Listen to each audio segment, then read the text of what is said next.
گھڑ سوار ظاہر ہوئے جو پہچانے نہیں جاتے تھے، وہ ان کی عجیب شکل تھی، وہ اتنے حسین تھے، اتنے خوبصورت تھے کہ وہ دنیا کے معلوم ہی نہیں ہوتے تھے۔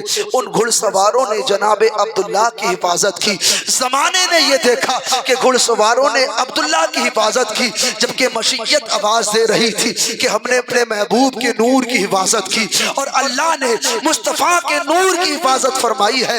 اسی نور کے سبب جناب آدم کی توبہ قبول ہوئی تھی، اسی نور کے سبب حضرت نوح علیہ السلام کی کشتی جودی پہاڑی سے لگی تھی، اسی نور کے سبب حضرت ابراہیم علیہ السلام کے بیٹے حضرت اسماعیل علیہ السلام بچے ہیں اور دنبا قربان ہوا ہے، اسی نور کے سبب ساری کائنات کو بنایا گیا ہے۔ اور مصطفیٰ نے خود فرمایا ہے اولو ما خلق اللہ نوری وکل الخلائق من نوری، سب سے پہلے اللہ نے میرے نور کو پیدا کیا ہے اور میرے نور سے تمام چیزوں کو پیدا کیا ہے۔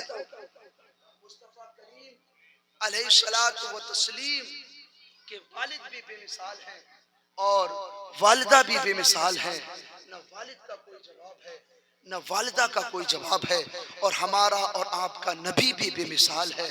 صاحبو، ہم اپنے نبی سے پیار کریں، ان کی سنتوں پہ چلیں۔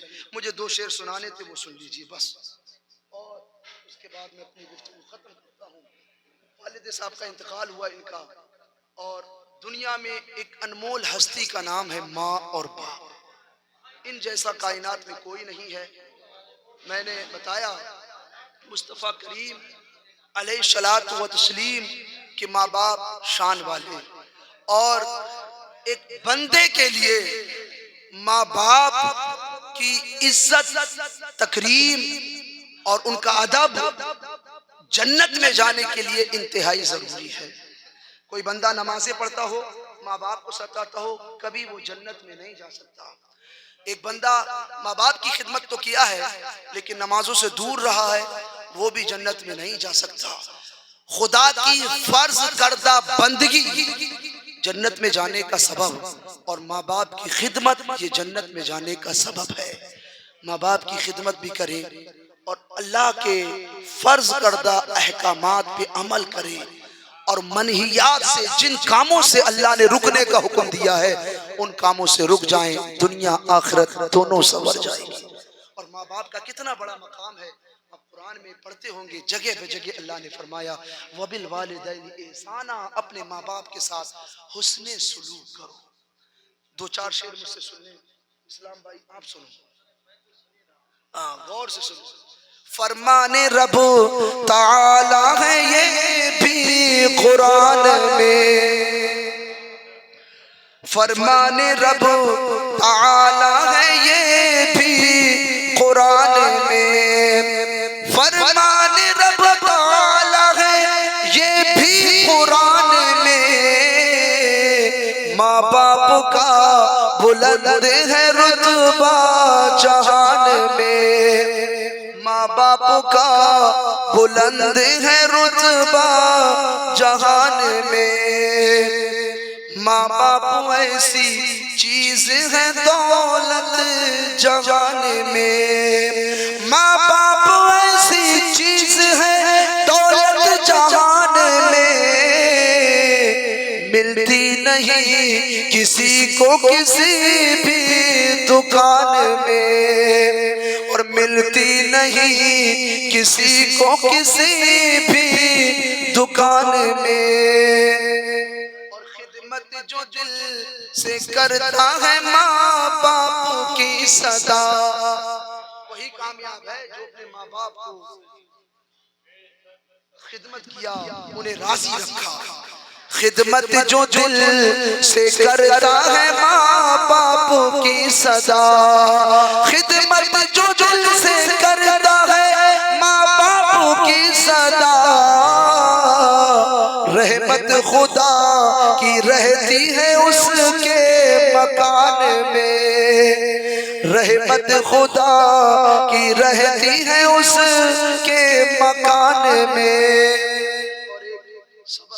اور ایک نصیحت ہے وہ یاد کرنا اور اس پر عمل کرنے کی کوشش کرنا، رہتے رہتی زندگی تم جنت کے مزے لے سکتے ہو۔ ماں باپ کی رضا میں ہے رب کی رضا جناب، ماں باپ کی رضا میں ہے رب کی رضا جناب، آنے نہ دینا فرق کبھی ان کی شان میں، آنے نہ دینا فرق کبھی ان کی شان میں، اور بخشے گا رب تعالی اس کو ہی حشر میں،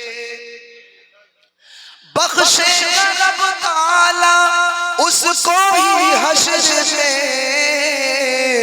توہین نہ کرے گا جو کبھی ان کی شان میں، توہین نہ کرے گا جو کبھی ان کی شان میں، دل جیت لیا جس نے بھی ماں باپ کا گر، دل جیت لیا جس نے بھی ماں باپ کا گر، دل جیت لیا جس نے بھی ماں باپ کا گر، سودا کھرا اسی کا ہے دونوں جہان میں، سودا کھرا اسی کا ہے دونوں جہان میں، جامی کے ساتھ رہتی ہے ماں باپ کی دعا، جامی کے ساتھ رہتی ہے ماں باپ کی دعا،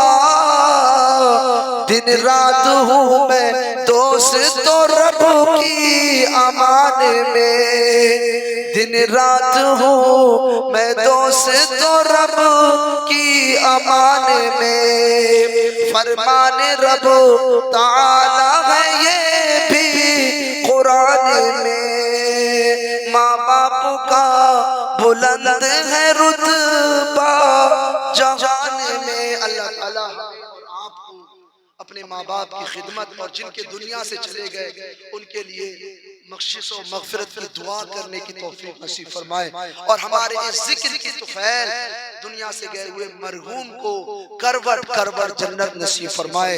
السلام علیکم ورحمۃ اللہ۔